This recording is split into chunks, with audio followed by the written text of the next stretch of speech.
Importing tracks, part 2. Okay, here we go. So, number 1, when we imported before, we went up to import down to audio, and then we picked something that was the wrong sample rate, it converted it, or we also could pick something that was the correct sample rate, and then we can add it. So, one thing that I did not mention before, which is very important, when you add something, it just creates a link to the old file. So basically, if you add something that is on another drive, say you have 2 drives on your computer. If drive 1 has your session on it and drive 2 has some random cool file, when you add it, the session, it just creates a link to that file. It brings it in, but it just brings it in as it is linked to that other drive where that file exists. If you want that file to actually be copied into your audio files folder, see this right here? If you want it to be copied into your audio files folder, you always have to basically convert it. When you convert it, that actually makes a copy of it into your audio files folder. I'm going to add FX01. I'm going to add it into my folder, hit done, and new track, blah, blah, blah. There it is. So now if we go to our Ugly Duckling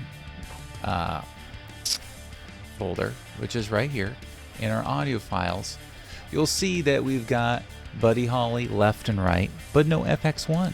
That's because FX1 exists somewhere else and we're just linking to it in the session file. Now, import audio, FX1, convert. And because it already has the same sample rate, we don't have to apply sample rate conversion. Let's see, hit done. And look, it's asking to choose a destination folder.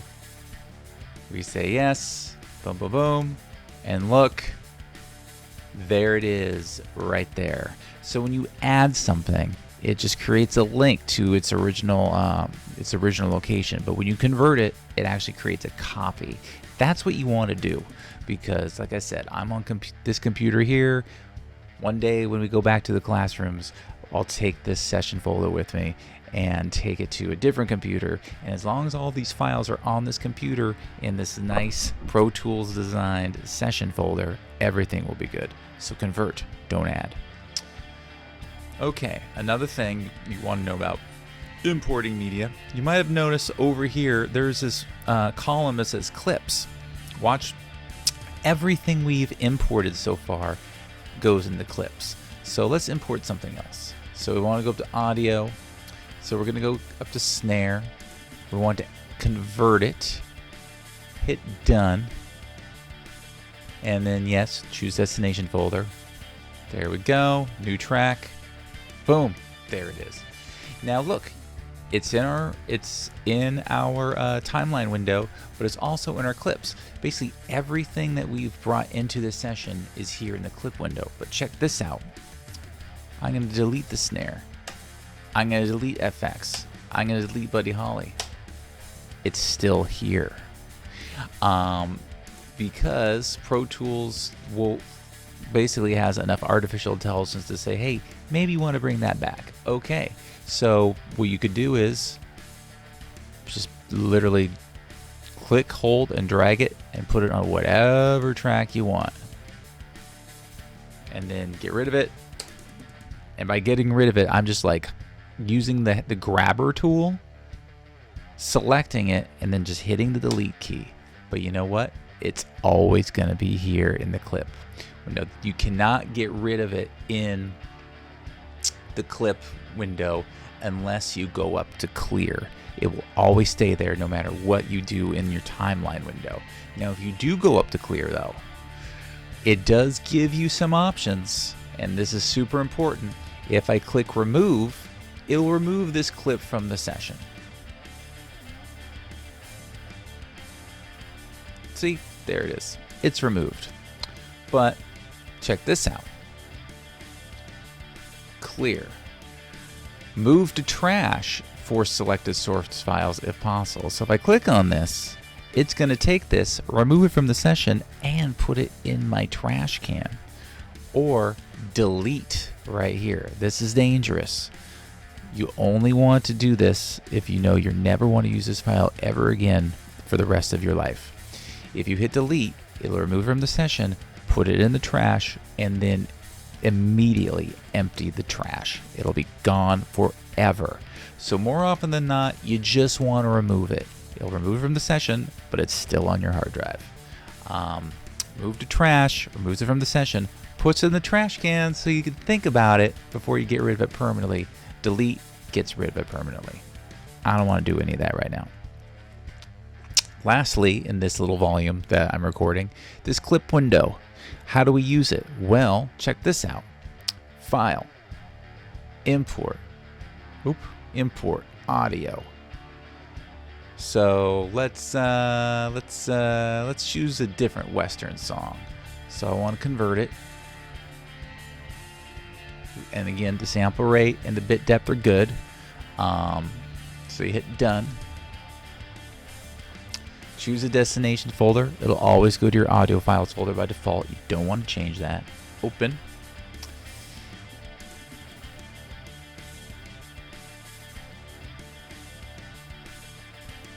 Now, before we've always said new track. When I say new track, it pops into the Pro Tools actual timeline. I can start editing right away. But more often than not, I like to choose clip list. And watch what happens. Let's look over here when I click this button. Boop. There it is. A really good technique is to just load up clips. This is like your bin. If you worked in Premiere or Final Cut, this is your bin. This is all your clips are going to be. You could also go to your hard drive and just drag and drop as well. Let's just take a few different things here. I'll just take the 2 snares. And yeah, I'll just take these 2. No, the snare's already in there. I'm going to take something else. Let's take something else here.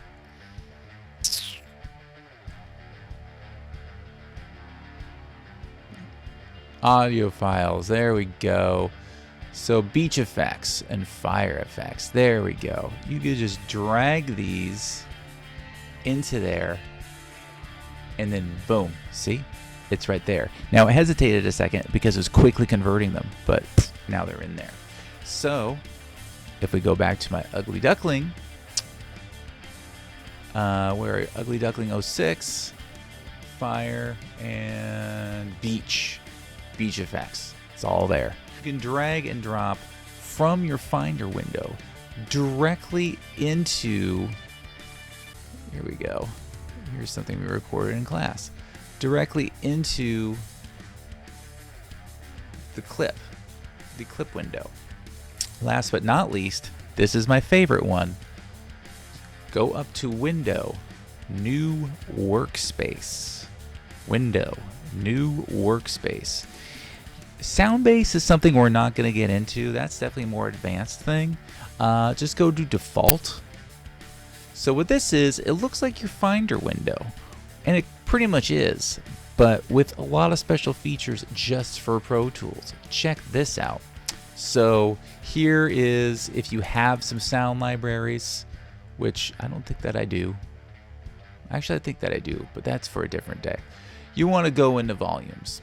I know all of my sounds for this are on my Cinema 9 hard drive. So let's go into Avid Teacher Training. Let's go into, let's see, download media, exercise media. So look at this. We've got our wave files here. You know, how is this different from your normal Finder window? You can audition them. Listen to this.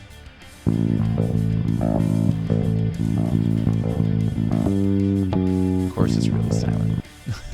Let's play something louder. Oh, it's because I'm doing too many things at once. When you audition, you can basically just look at the different files here and click and scroll through them and see, you know, this is good, maybe not. Let's see what this one's like. Oops, maybe not. Let's see what this one's like. Oh, this sounds good. Boom, drag and drop it in there. You can also say, you know what, maybe I want all of these. Boom, drag and drop them in there. So basically, this is called the Workspace default window, and this basically lets you use it as your sort of like file searching finder window, but with the added feature of basically previewing or auditioning your clips to see if you like them or not. And the cool thing is, it lets you know if it's an audio file, if it's a folder, if it's a MIDI file, and then if you scroll down here, it lets you know, is it a WAV file? Is it a mono or stereo file? What the sample rate is, what the bit depth is, and so on and so on. So it's actually the best way to import media because you can audition it and then you can see all of the parameters of the files you're getting. And the cool thing is there's no add or convert. It always copies and converts. No matter what your sample rate is, it'll just automatically do it for you. So this is another reason to use the Workspace window, is it basically does the thinking for you. So basically there's 3 ways to import media. File, import audio, go to your Finder window and just drag and drop into the clip window, or go up to Window, down to New Workspace, and then scroll through the different folders on your computer or hard drive, audition the clips, listen to them, find the ones you like, and then drag and drop them into your clip window, and it'll automatically copy and convert them for you.